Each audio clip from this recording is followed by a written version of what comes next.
Hello అండి. Welcome to Nageshwari home. ఈరోజు మనం పీతల కూర స్టైల్లో ఆనపకాయ పులుసు అయితే చేద్దాం. ఒక ఆనపకాయ తీసుకొని నీట్గా వాష్ చేసుకోండి. మసాలా కోసం మిక్సీ జార్లో వెల్లుల్లిపాయలు, 2 స్పూన్స్ ధనియాలు, 2 స్పూన్స్ జీలకర్ర అయితే వేసుకుని మిక్సీ చేసుకోండి. ఇందులోకి పులుపు ఎక్కువ వేసుకోకూడదండి, లైట్గా వేసుకోవాలి. అందుకే ఒక హాఫ్ లెమన్ సైజులో చింతపండు నానబెట్టుకోండి. ఇప్పుడు స్టవ్ వెలిగించుకొని గిన్నె పెట్టుకొని అందులో 4 టేబుల్ స్పూన్ ఆయిల్ అయితే వేసుకోండి. ఆయిల్ వేడైన తర్వాత ఇందులో మనం చూస్తున్నారు కదా, ఈ విధంగా అయితే కట్ చేసుకోండి ఆనపకాయ ముక్కలు. తొక్క తీయకూడదండి. ఈ కర్రీకి మనం తొక్కతోనే ముక్కలు అనేవి కట్ చేసుకోవాలి. అందుకని మనం ఆనపకాయ అనేది నీట్గా వాష్ చేసుకొని కట్ చేసుకోవాలి. ఇప్పుడు ఈ ఆనపకాయ ముక్కలన్నిటినీ బాగా ఫ్రై చేసుకోవాలండి. మనం తొక్క తీయకుండా వండుతున్నాం కాబట్టి ఒకసారి ఇలా ఫ్రై చేసుకుని కర్రీ వండుకుంటే మనకి ఇవి బాగా ఉడుకుతాయి. టేస్ట్ కూడా చాలా బాగుంటుంది. ఇలా బాగా ఫ్రై చేసుకుని బాగా మగ్గించుకోండి. ఈ రెసిపీ నేను మా అక్క దగ్గర నేర్చుకున్నానండి. చాలా బాగుంటుంది. ఆనపకాయ కూర ఇష్టం లేని వాళ్ళు కూడా ఇలా చేసుకుని తింటే చాలా ఇష్టంగా తింటారు. చూస్తున్నారు కదా, ఇవైతే బాగానే మగ్గాయండి. ఈ విధంగా మగ్గించుకుంటే చాలు.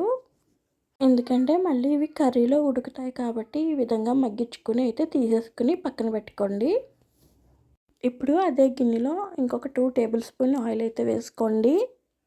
ఒక 3 ఉల్లిపాయలు తీసుకుని మిక్సీ చేసుకుని ఇలా ఉల్లిపాయ పేస్ట్ రెడీ చేసుకోండి. ఇప్పుడు ఆయిల్ వేడిన తర్వాత అందులో ఈ ఉల్లిపాయ పేస్ట్ వేసుకుని బాగా ఫ్రై చేసుకోండి. ఈ ఆనియన్ పేస్ట్ అనేది బాగా బ్రౌన్ కలర్ వచ్చే వరకు కూడా ఫ్రై చేసుకోండి. కాసేపు మూత పెట్టుకుని మగ్గించుకోండి. ఇప్పుడు ఇందులోనే మనం ప్రిపేర్ చేసుకున్న మసాలా ఉంది కదా, వెల్లుల్లిపాయలు, జీలకర్ర, ధనియాలు చేసుకున్న మసాలా అయితే ఇందులో వేసుకుని అది కూడా బాగా ఫ్రై చేసుకోండి. ఉల్లిపాయ పేస్ట్లో మసాలా బాగా కలిసేలాగా ఫ్రై చేసుకుని కాసేపు మూత పెట్టుకుని అయితే మగ్గించుకోండి.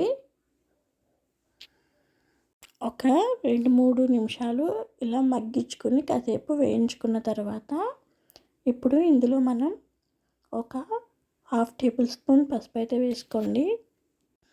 అలానే ఒక 3 టేబుల్ స్పూన్ కారం, అలానే 1 టేబుల్ స్పూన్ ఉప్పు కూడా వేసుకోండి. మీకు సాల్ట్ కావాలంటే సాల్ట్, అలాగే కల్లుప్పు కావాలంటే కల్లుప్పు, ఏదైనా పర్వాలేదు వేసుకోండి. కల్లుప్పు టేస్టీగా ఉంటుందండి, అందుకే వేసాను. ఇప్పుడు బాగా ఫ్రై చేసుకోండి.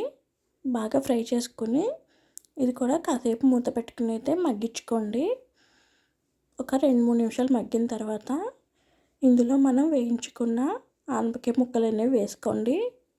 ఆనపకాయ ముక్కలు గ్రేవీలో బాగా కలిసేలాగైతే కలుపుకోండి. బాగా కలుపుకొని మొత్తం గ్రేవీ అంతా ముక్కలు పట్టేలా కలుపుకోండి. ఈ విధంగా ఒక 2-3 నిమిషాలు అయితే బాగా ఫ్రై చేసుకోండి.